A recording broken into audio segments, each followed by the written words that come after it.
जय सनातन धर्म की। प्रिय सनातनियों, आप सभी का स्वागत है हमारे इस कार्यक्रम में। सनातनियों, पहलगाम हमला भारत की अशांति के लिए एक ट्रिगर पॉइंट है। और ट्रिगर पॉइंट मैं इसलिए बोल रहा हूं क्योंकि ये घटना ऐसे समय में हुई है जब ग्रहों की परिस्थिति भी इसी तरह के कॉम्बिनेशन को एक्टिव कर रही है। अगर आपको ध्यान हो तो मेरा वो वीडियो जो मैंने अभी कुछ दिन पहले ही दिया था कि 25 अप्रैल से लेकर 1 जुलाई के मध्य में ब्रह्मांड में काल सर्प योग रहेगा और इस काल सर्प योग के कारण से ऐसी परिस्थितियों का निर्माण होगा जो हमें कहीं ना कहीं ऐसी विषम परिस्थिति के अंदर लेकर जाएगी जहां पर निर्णय करना आसान काम नहीं होगा। ऐसे में भारत में अशांति का ये ट्रिगर पॉइंट क्यों है, इस बात को जरा समझ लीजिए। युग परिवर्तन का समय है 29 मार्च 2025 के बाद धर्म युग आरंभ हो चुका है। ऐसे में ब्रह्मांड के लेवल पर जब हम ऊर्जाओं की बात करते हैं तो वो अलग तरह की है। इसको आप ऐसे समझ लीजिए जैसे गर्मी से बारिश का मौसम आता है या सर्दी से गर्मी आती है। उसके बीच का एक समय ऐसा होता है जब आपकी जरा सी भी लापरवाही आपको बीमार जरूर करती है। आप लोगों ने देखा भी होगा, आजकल तो वायरल बहुत चल रहा है। अभी तो बारिश का मौसम है इसलिए बहुत लोग बीमार हो रहे हैं। ऐसी घटनाएं हमारे जीवन में होती हैं, ये आप लोगों को पता है। तो आखिर ऐसा क्या होता है कि पर्टिकुलर उसी मौसम के बदलने पर ही ये परिस्थितियां बनती हैं? क्योंकि सनातनियों, हमारा शरीर जिस चीज के लिए हैबिचुअल है और अचानक से जब परिस्थितियां बनती हैं और यदि हम थोड़ी सी भी लापरवाही करें तो हम बीमार जरूर हो जाते हैं। ठीक इसी तरह की परिस्थिति ब्रह्मांड के अंदर ऊर्जाओं के लेवल पर भी बनती है। जब एक युग परिवर्तन का समय हो या ब्रह्मांड में ग्रहों की बहुत बड़ी परिस्थिति के परिवर्तन का समय हो, तब होता यह है कि अगर हमारी जरा सी भी लापरवाही उस समय पर हो तो जो घटनाएं घटित होती हैं उसके परिणाम हमारे ऊपर बहुत गंभीर आते हैं। इसीलिए इस समय पर जब ब्रह्मांड में काल सर्प योग बन रहा है और ऐसे समय में अगर ये परिस्थितियां बनी हैं तो ये परिस्थिति भारत के लिए अशांति का कारण जरूर पैदा करेगी। ऐसे में एक बात को और समझिए, ऐसा इसलिए भी हो रहा है क्योंकि वर्तमान के अंदर हमारी मानसिकता और चूंकि बुद्ध तत्व अब समाप्ति की ओर है और धर्म युग आरंभ हो चुका है और धर्म का तत्व सक्रिय हो रहा है, तो ऐसे में दो तरह की विचारधारा के लोग आपको यहां जरूर मिलेंगे। एक वो जो बहुत ही सकारात्मक सोच के साथ आने वाले युग परिवर्तन के अंदर अपनी महत्वपूर्ण भूमिका निभाने की तैयारी कर रहे हैं। दूसरी तरफ वो लोग जो अब भी मानवता को शर्मसार करने का काम कर रहे हैं, या यूं कह लीजिए उन्हें अभी तक ये समझ नहीं आ रहा आखिर उन्हें करना क्या है। मैं 3 उदाहरण आपके सामने रखता हूं, आपको बात बहुत आराम से समझ में आएगी। एक घटना है, सोशल मीडिया पर यह वीडियो आया भी था।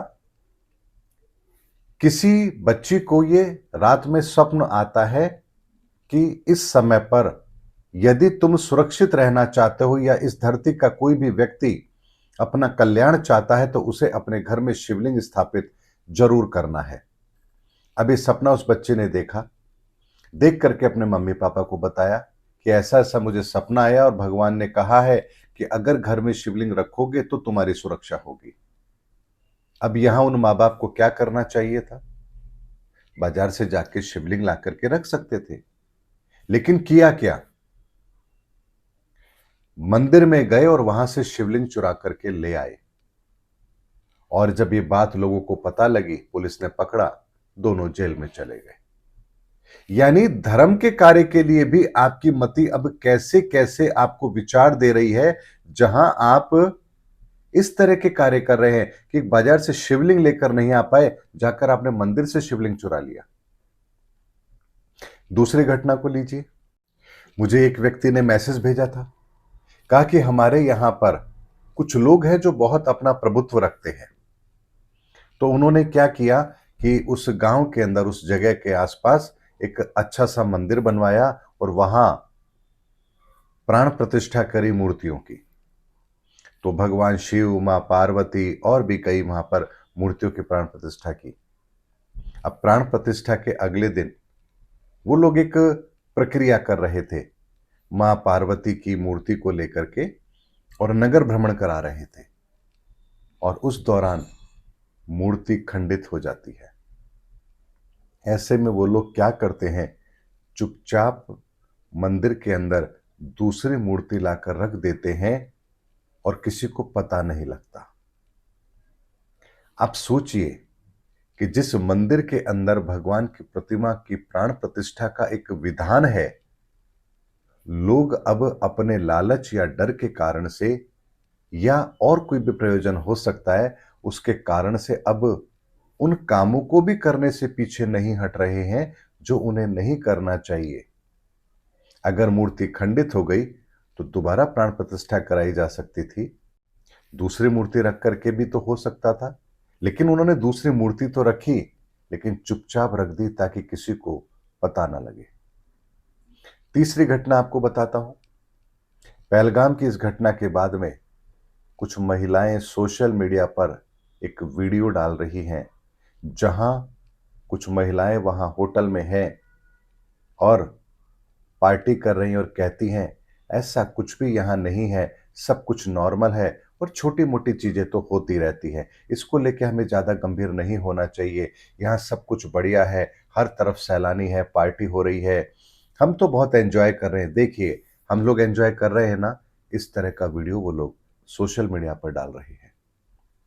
इन तीनों घटनाओं को मैंने आपके सामने इसलिए रखा कि हमारी सोच का पैमाना, हमारी संकीर्ण मानसिकता, धर्म विरुद्ध कार्य करने की हमारी विचारधारा अब इतनी प्रबल हो चुकी है कि हम कुछ करते हैं और हमें यह एहसास तक नहीं है कि हम किन नियमों की पालना नहीं कर रहे हैं, किन नियमों को तोड़ रहे हैं।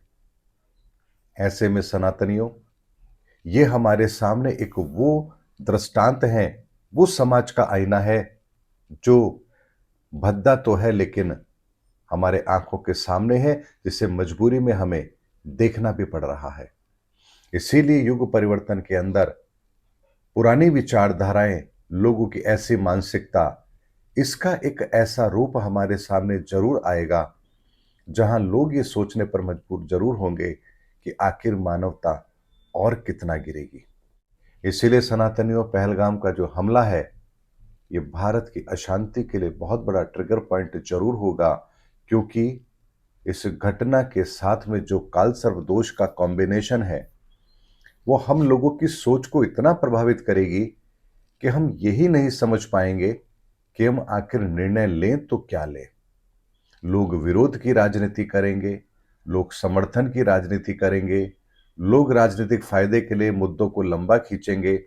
कुछ लोग सामाजिक संगठन के अंदर रहते हुए भी ऐसे माहौल को भड़काने की कोशिश करेंगे, तो कुछ लोग इसके समर्थन में आएंगे, कुछ लोग देशभक्ति की बात करेंगे। यानी आपको इस एक घटना के बाद भी इतने सारे विविध रूप, इतने सारे रिएक्शंस पूरे समाज के अंदर आपको देखने को मिलेंगे, जहां 90% लोग केवल और केवल अपने स्वार्थ सिद्धि यहां करेंगे और केवल 10% लोग होंगे जो वास्तव में इस घटना के बाद दिल से दुखी भी होंगे और वो चाहते भी होंगे कि ऐसी समस्याओं का एक स्थायी समाधान जरूर हो, और ये समस्या जो मानवता को शर्मसार कर रही है, ये पूरे विश्व से बहुत जल्दी समाप्त हो। इसीलिए सनातनियों, घटनाक्रम छोटा नहीं है और 2025 का साल भी मामूली नहीं है। इसीलिए हर चीज को आपको समझना पड़ेगा और बहुत गंभीरता से अपनी प्रतिक्रिया को दीजिए। इस समय यही हमारे लिए सर्वश्रेष्ठ है। उम्मीद करता हूं सनातनियों, मेरा वीडियो आपको जरूर अच्छा लगा होगा। अगले वीडियो में आपसे फिर भेंट होगी, तब तक हमारे चैनल पर बने रहिए। जय सनातन धर्म की, जय सनातन विश्व, जय धर्मयुग की।